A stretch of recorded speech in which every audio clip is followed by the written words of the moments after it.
what do you tell a lot of your competitors about sleep? I mean, obviously, I know I have to have 8 hours. I'm an 8-hour a night sleep.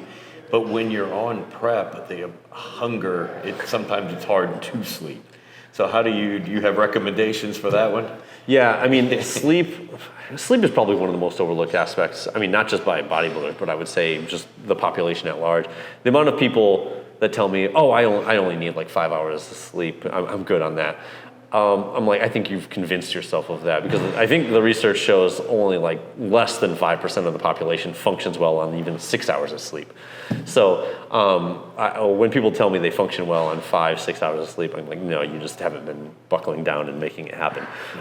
So first thing you need to do is actually like give yourself that time. Yeah. A lot of people, I don't even think, block out a significant period of time. Even if you block out 8 hours for sleep, the problem is by the time you get to your blocked out 8 hours, you're not falling asleep immediately. Like if you want a good 8 hours of sleep, you need to at least block out 8 hours and 45 minutes to give yourself time to fall asleep. And then like having a good routine, like you shouldn't be scrambling. I mean, some of us, I can actually do this, but most people are not have the ability to like work right up until bed or be constantly going on their phones or whatever, and then try to turn it off and go to sleep immediately. You need to have a good sleep routine. Now, as you said, once you get into prep, sleep disturbances are really common. Yeah. Multiple points. Hunger wakes you up a lot. The other thing is, you get woken up by every little thing. It's your body sending you signals. We're starving. Don't sleep. Go look for food, right? Right.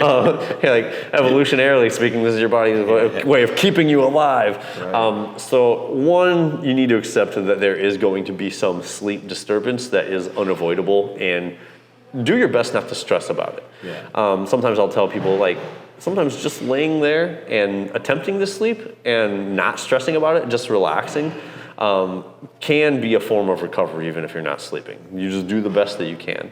There are sleep aids that can help. I find melatonin's useful, tryptophan, GABA, things like that can be helpful before bed. Eating right before bed. Very helpful tool. I mean, eat and then go to sleep. I even recommend in prep, my recommendation for my clients is their highest carbohydrate meal right before training. In my opinion, second highest carbohydrate meal right before bed, because you're going to improve your quality of sleep. You will actually stay asleep, fall asleep better because of that. I know everybody's always like, oh, carbs before bed will make you fat. No, actually, the limited research that exists on that showing it either doesn't make a difference, or if it's going to make a difference, it's probably going to help you lose fat by way of improved sleep quality.